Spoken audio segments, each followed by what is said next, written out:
오늘 오신 여러분들을 주님의 이름으로 환영합니다.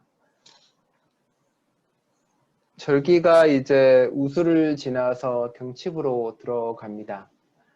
얼었던 땅이 녹고요. 그 안에 있는 벌레들이 움직이기 시작을 하고, 그리고 기러기도 북쪽으로 떠난다고 합니다. 경치되면 개구리도 깨어나고 얼었던 땅이 풀려서 새로운 생명이 태어나는 절기이기도 하죠. 교회력 절기로도 우리는 또한 사순절 절기를 보내고 있습니다. 이 절기에 우리는 우리의 굳어있던 마음을 풀고 우리 안에 있는 생명의 기운을 느끼고 우리가 꽉 붙잡고 있던 우리의 신앙과 그리고 굳어버렸던 우리의 안에 있는 하나님을 풀어드리고 제자리로 돌아가게 하고 그리고 우리 안의 생명을 민감하게 느끼는 시기이기도 합니다. 사순절 기간 동안 여러분이 좀 더 깨어나고 좀 더 깨어지고 좀 더 달라지면서 하나님을 온전히 만나는 시간이 되었으면 하는 바람입니다. 사순절 묵상 자료집을 올리면서 그 그림도 하나하나 이렇게 같이 올리고 있습니다. 사실 뭐 그림 하나 이렇게 올릴 때 아무 생각 없이 올리는 건 아닙니다. 보니까 이쁘다라고 해서 올리는 건 아니고요. 그 그림이나 작가나 그래도 좀 의미가 있는 거를 찾아서 많이 올리려고 합니다. 굳이 이런저런 그림에 대한 설명을 하지 않는 이유는 관심 있는 사람은 찾아볼 거라는 생각이 들어서고요. 그리고 굳이 제목을 달지 않은 이유도 제목에 얽매여서 그림을 보는 것 또한 그렇게 뭐 좋은 방식은 아니라고 생각해서입니다. 본인이 보고 궁금하면 그때 제목을 찾으리라고 생각이 됐고요. 사순절 절기에 제가 지금 계속 올리고 있는 그림의 작가는 아그네스 마틴이라는 화가입니다. 이 화가는 캐나다에서 태어났고 미국에서 작품 활동을 했습니다. 그리고 그의 삶은 힘겹고 어려운 삶을 살았습니다. 여러 가지 성소수자였기 때문에 받았던 아픔과 고통도 많이 있었고요. 가정에 있었던 일 때문에 겪었던 갈등도 많이 있었습니다. 그리고 본인도 어떤 정신분열을 이유로 그 당시에는 좀 심하다고 싶은 폭력적이라고 이야기하는 어떤 전기 충격에 의한 치료도 100여 차례 이상 받은 걸로 알려져 있습니다. 그럼에도 불구하고 그가 끊임없이 추구하고 끊임없이 바라봤던 세상이 있습니다. 바로 그림을 통해서 그는 새로운 세계를 만나고 싶어 했고 새로운 무언가를 경험하고 싶어 했습니다. 그는 이렇게 이야기합니다. 미술은 진정으로 당신이 풍경 속에서 느끼는 아름다움과 자유에 대한 느낌에 관한 것이다. 나의 경우는 자연에 대한 반응이 진짜 아름다움에 대한 반응이다. 바다가 아름답고 나무가 아름답고 먼지 또한 아름답다. 아름다움이야말로 나의 소명이다. 아그네스 마틴은 자신의 삶 가운데서 힘들거려온 자신의 고통 속에서도 그 삶의 이면에 있는 아름다움을 찾으려고 노력했던 화가입니다. 그가 그리는 그림은 보시면 알겠지만 추상 그림입니다. 선을 그려놓고 색깔로 채워놓고요. 종종 삐뚤삐뚤하거나 종종 이해할 수 없는 선으로 가득 차 있습니다. 그럼에도 불구하고 아그네스 마틴은 자신의 그림의 제목, 자신의 그림은 추상화가 아니라 풍경화라고 이야기합니다. 왜냐하면 그는 자신이 바라보는 아름다움을, 자신이 바라보는 희망을, 자신이 바라보는 그 무언가를 끊임없이 사람들에게 보여주고 싶고 알려주고 싶었다라고요. 자신이 보는 풍경을 보여주고 싶었다는 거겠죠. 제가 좋아하는 또 다른 화가인 마크 로스크는 이제 색을 통해서 뭔가 다른 어떤 숭고함을 보여주고 싶었다면 아그네스 마틴은 선을 통해 가지고 선을 그림을 통해서 어떤 젠의 경지를 보여주고 싶었다라고 이야기합니다. 그는 행복이나 사랑이나 순수나 자유나 아름다움 그 모든 것을 이렇게 풍경화로 생각을 하면 자신의 그림으로 그렸다라고 이야기합니다. 그래서 그걸 통해서 사람들에게 아픔과 고난으로 점철된 세상 이면에 있는 삶의 다른 부분을 보여주고 싶었다고 말합니다. 그래서 그의 그림의 제목들은 다 이러합니다. How I love the whole world라고요. 이 제목과 그림이 어울린다고 생각할지는 모르겠지만 맞습니다. 뭐 본인은 그게 그렇게 바라보고 경험한 세상이라는 겁니다. 먼 사랑 그리고 자신이 사랑하는 모든 세상에 대한 이야기고요. 아그네스 마틴은 기독교에 있으면서 동시에 동양적 사상에도 되게 많이 자신의 영혼을 기울였던 사람입니다. 그래서 그는 삶의 다른 이면과 또 다른 많은 것을 그림을 통해 경험하고 만났던 사람입니다. 사순절 기간 동안 이 그림들을 계속 올리는 이유도 바로 그렇습니다. 우리가 살아가고 경험하는 삶의 순간 이면에 있는 또 다른 것을 경험하고 만났으면 하는 겁니다. 일상의 경험 속에서 늘 똑같은 현실적 경험들이 아니라 그 이면에 있는 하나님과의 만남, 그 이면에 있는 또 다른 존재와의 만남이 사순절을 통해서 우리가 하고 싶어하고 제가 전해주고 싶은 이야기이기도 하는 까닭입니다. 김원의 질문의 시간이라고 하는 그 책도 마찬가지입니다. 왜 질문의 시간이냐면은 끊임없이 우리의 삶에 질문을 던지고 그 질문을 통해서 질문이 벌어지면서 그 질문으로 삶을 어떻게 살아가는가라고 깨닫는 것들, 삶의 이면의 것들을 만나는 시간들인 거겠죠. 성서에도 다 그런 이야기로 가득 차 있습니다. 우리가 알지 못하는 하나님의 뜻, 우리가 알지 못하는 하나님의 시간, 우리가 알지 못하는 하나님의 길, 그 모든 것에 대한 끊임없이 질문을 하면서 하나님과 소통하고 만나기를 바라는 거겠죠. 그리고 오늘 이야기 나누는 언약궤도 마찬가지입니다. 언약궤도 그 궤 자체가 의미하는 것은 하나님과 만나고 경험하는 순간을 위한 이야기이기도 합니다. 이게 바로 언약궤와 관련된 혹은 하나님의 궤, 이스라엘 신의 궤, 주님의 궤라고 알려진 혹은 성궤라고 알려진 이 언약궤에 관련된 이야기입니다. 많은 분들이 아마 이 영화를 아실 텐데요. 인디아나 존스 영화입니다. 레이더스 오브 더 로스트 아크인데 잃어버린 성궤를 찾는 이야기입니다. 원래 레이더스라고 개봉된 걸로 알고 있습니다. 저 뒤편에 그려진 게 이제 성궤이고요. 영화는 뭐 인디아나 존스의 모든 게 그러하듯이 한 미국 고고학자가 다른 나라에 가서 그 나라의 유물을 훔쳐오는 이야기입니다.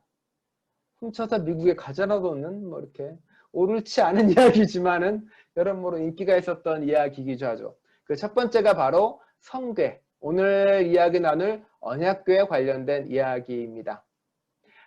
성궤는 성서 고고학이나 혹은 유물탐험가에 있어서는 일종의 노스텔지아 같은 겁니다. 찾으면 정말 놀라운 발견이 될 것이고 그리고 모두가 거기에 엄청난 호기심을 가지고 있는 물건이기도 합니다.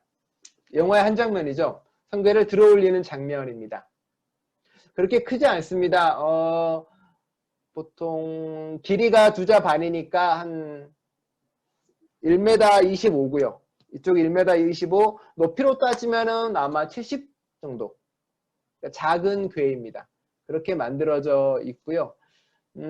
만들어질 때는 보통 이렇게 만들라고 이야기합니다.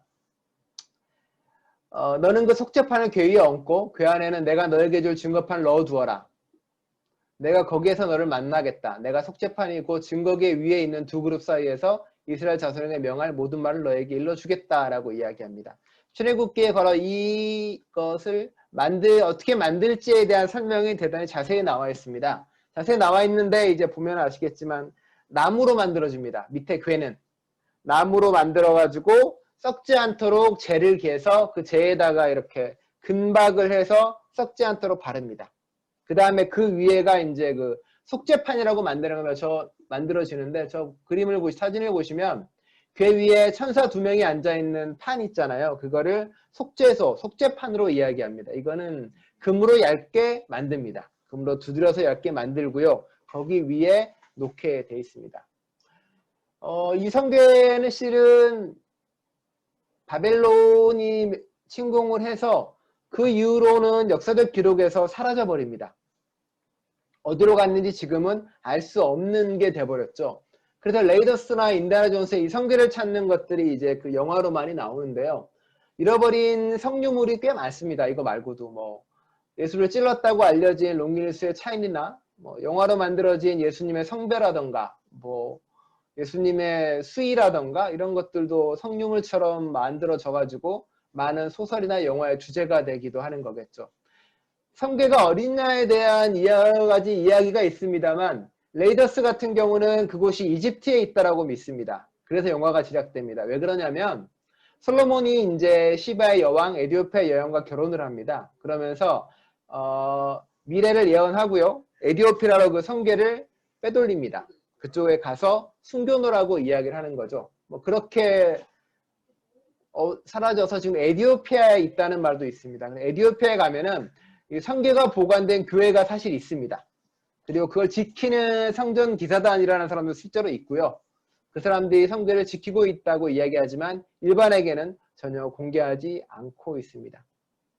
그래서 이제 에티오피아에 있다는 이야기. 그리고 여기서는 이제 레이더스 이집트에 있다고 나오는데, 이집트가 기원전 900년에 이스라엘하고 전쟁을 해서 여러 가지를 뺏어가는데 그 중에 성궤도 있었다라고 이제 이 사람들은 레이더스에서는 그렇게 이야기를 해서 그 영화를 만들었습니다. 에티오피아가 아니고요. 잘못 이야기했네요.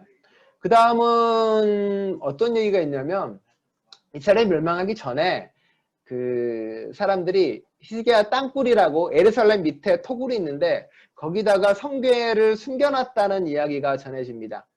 그래서 어떤 일이 벌어지냐면 그곳이 바로 예수님이 십자가에 못 박힌 골고다 언덕 밑에 있는 터널이라고 알려집니다. 그래서 예수님이 십자가에 못 박혀 돌아가셨을 때 그 십자가의 피가 흘러 땅을 적시고요. 땅을 적시고 흘러내린 피가 이 성궤의 윗 속죄소 판에 희생제물로 얹어지면서 하나님께 속죄가 이루어졌다라는 말도 실은 전해지고 있습니다.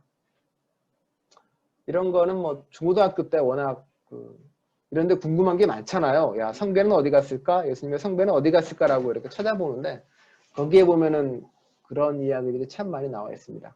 궁금하신 분은 보시면 의외로 성경과 관련된 재밌는 이야기를 알 수 있을 것입니다.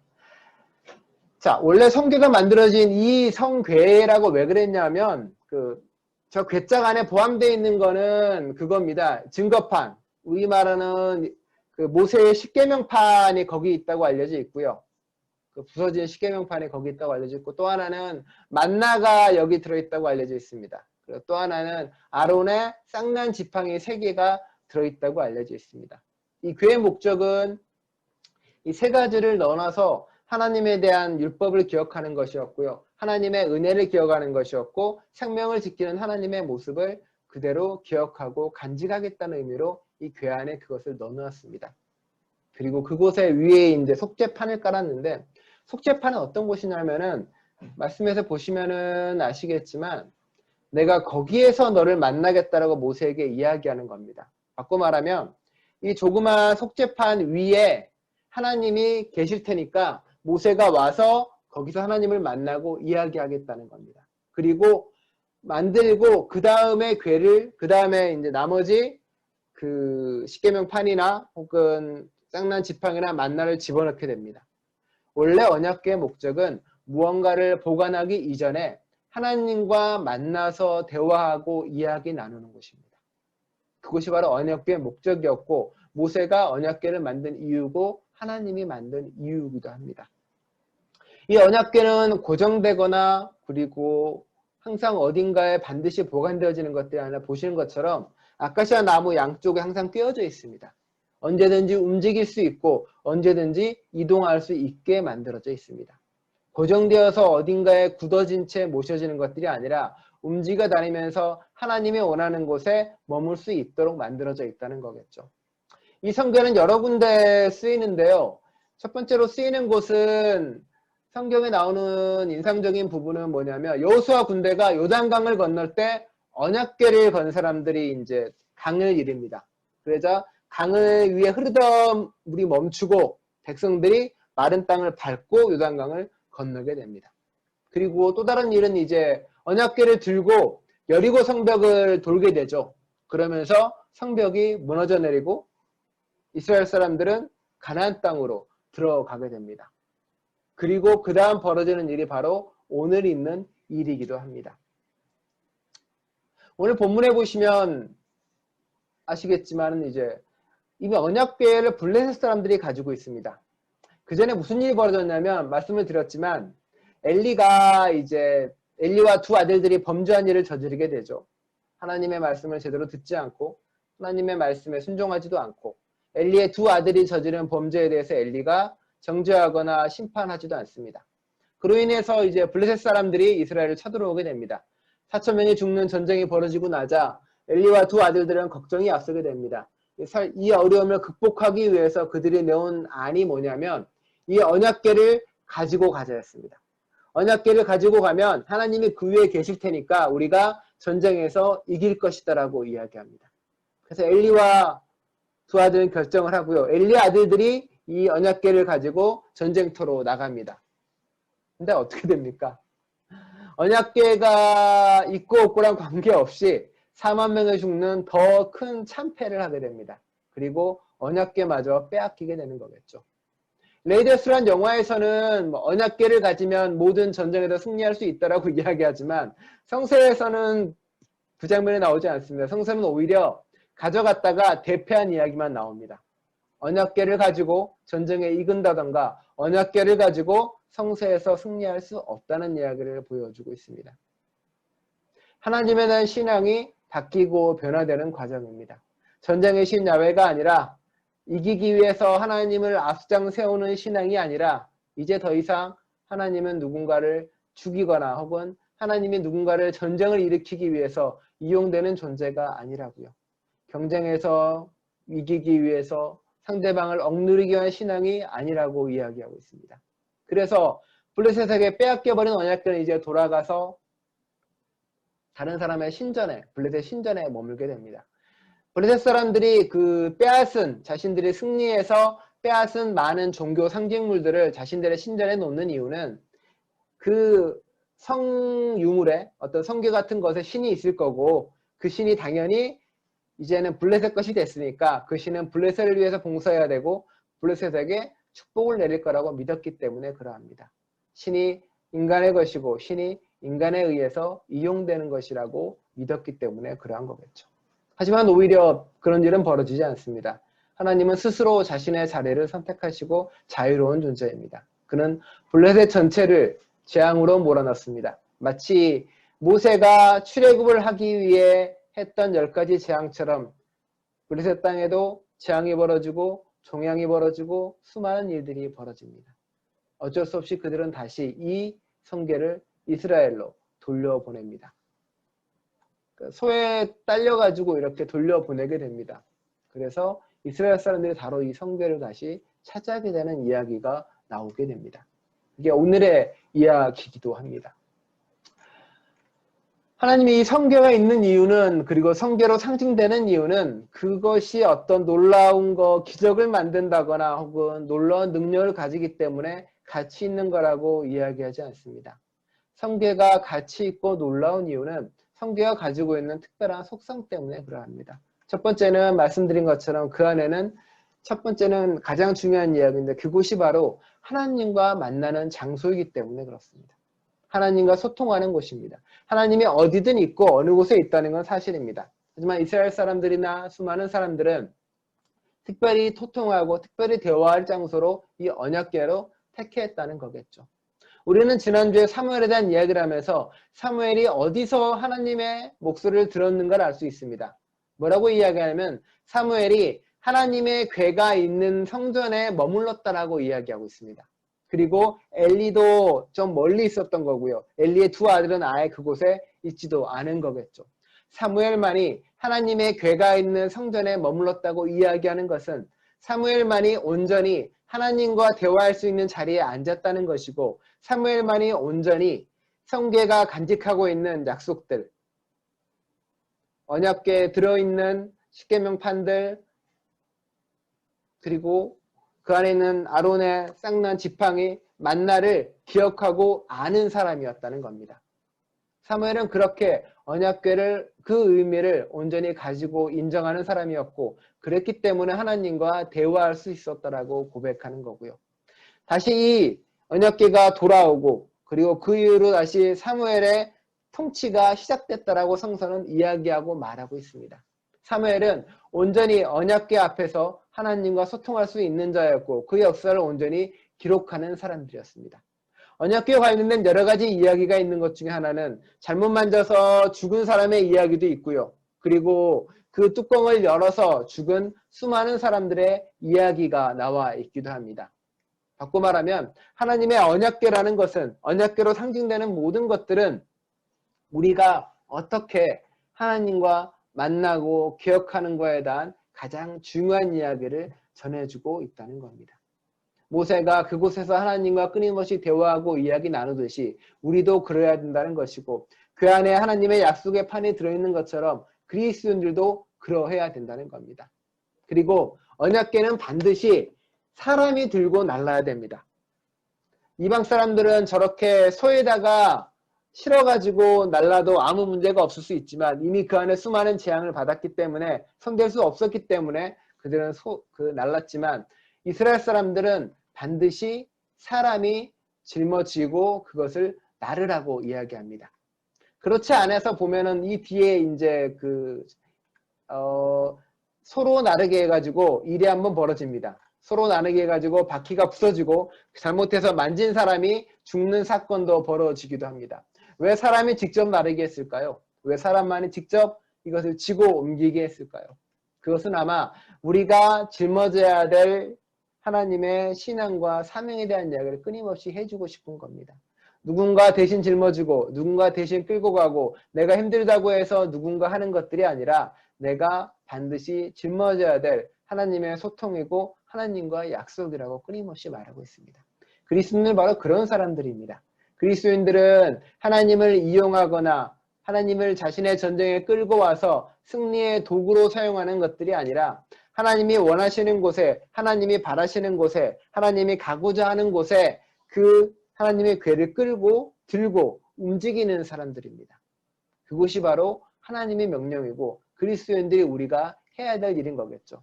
하나님이 명령하는 것도 간단합니다. 이 땅에서 저 땅으로 움직일 때 가능합니다. 하나의 강을 넘어서 새로운 곳으로 들어갈 때 하나님이 우리 그 궤를 짊어지게 하십니다.